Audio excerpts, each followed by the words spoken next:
और अगर आप पीलीभीत से बरेली आएंगे तो सबसे पहले दर्शन आपको उस बोर्ड के होंगे, और बरेली से जब पीलीभीत की तरफ आप जाएंगे तब भी सबसे पहले दर्शन आपको विमल के होंगे। है वो 3 लोग जो इसका विज्ञापन दे रहे हैं, जाहिल किस्म के लोग हैं।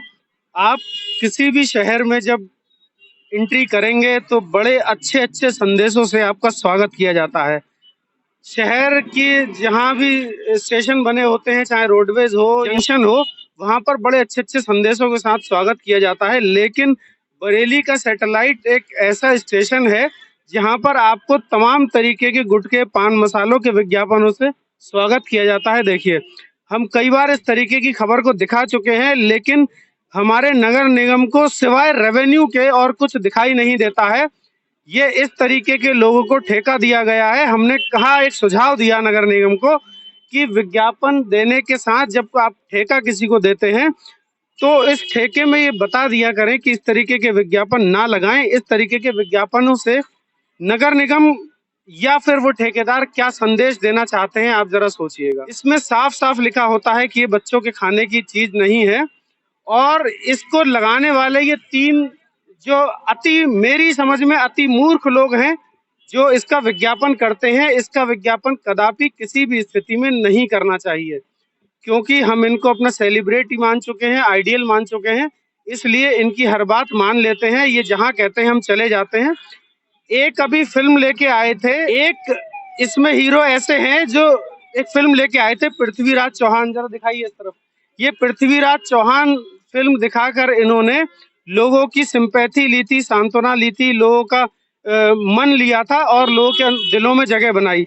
लेकिन उसके बाद इन्होंने इस तरीके के विज्ञापन दिखाने शुरू करे। अब इनसे ये सवाल कौन कर पाएगा कि साहब, आप एक तरफ तो कहते हैं ऐसी फिल्मों को लाके देशभक्ति दिखाते हैं, हिंदुत्व की भावना जगाते हैं, प्रधानमंत्री का आप इंटरव्यू लेते हैं, और उसके बाद इस तरीके के विज्ञापन क्यों करते हैं? इस तरीके के विज्ञापनों पर रोक क्यों नहीं लगती है? और मैंने नगर निगम को कई बार बोला है कि इस तरीके के विज्ञापन गलत संदेश पहुंचाते हैं।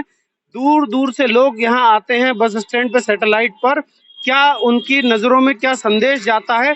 जगह जगह आप चले जाइए, इस तरीके के विज्ञापन है। ये विज्ञापन नगर निगम को हटाने चाहिए। उस बोर्ड को मैंने आपको दिखाया था, यहाँ से दिखाइए जरा उस बोर्ड को। वो विमल का बोर्ड लगा है, वो 3 लोग जो इसका विज्ञापन दे रहे हैं, जाहिल किस्म के लोग हैं। और एक विज्ञापन ये लगा है, देखिए, ये सामने सैटेलाइट है, बिल्कुल ठीक सामने सैटेलाइट है, और ये पुलिस चौकी है, जरा दिखाइए इस तरफ, ठीक सामने पुलिस चौकी है। आप जब बरेली सिटी के अंदर से आएंगे सैटेलाइट, तो सबसे पहले आपको दर्शन इनके होंगे, और अगर आप पीलीभीत से बरेली आएंगे तो सबसे पहले दर्शन आपको उस बोर्ड के होंगे, और बरेली से जब पीलीभीत की तरफ आप जाएंगे तब भी सबसे पहले दर्शन आपको विमल के होंगे। इस तरीके के सैरोगेट विज्ञापन बनाए जाते हैं, दिखाया जाता है कि इलायची का विज्ञापन है, लेकिन इलायची ढूंढने से पूरे बरेली में किसी भी पान की दुकान पर नहीं मिलती है। अगर मिलता है तो विमल का पान मसाला गुटखा मिलता है। लेकिन अगर मैं ये कह दूं कि गुटखे का विज्ञापन है तो कल मुझ पर मुकदमा कर दिया जाएगा। मैं बता दूं आपको कि ये विज्ञापन जो है वो सैरोगेट विज्ञापन होते हैं। इसको सरकार बहुत आसानी से समझ सकती है। अगर विमल कंपनी के का अगर अकाउंट चेक किया जाए और ये देखा जाए कि पान मसाला कितना बिका है और इलायची कितनी बिकी है, तो आप हैरान होंगे कि 5% इलायची नहीं बिकती है, 95% विमल का गुटखा बिकता है, पान मसाला बिकता है, लेकिन विज्ञापन इलायची का होता है। सवाल यह है कि इलायची से जब पैसा नहीं आता है तो विज्ञापन इलायची का क्यों होता है? क्योंकि ये सैरोगेट विज्ञापन है, मिलते जुलते विज्ञापन दिए जाते हैं ताकि दिखाया कुछ और जाएगा और बेचा कुछ और जाएगा।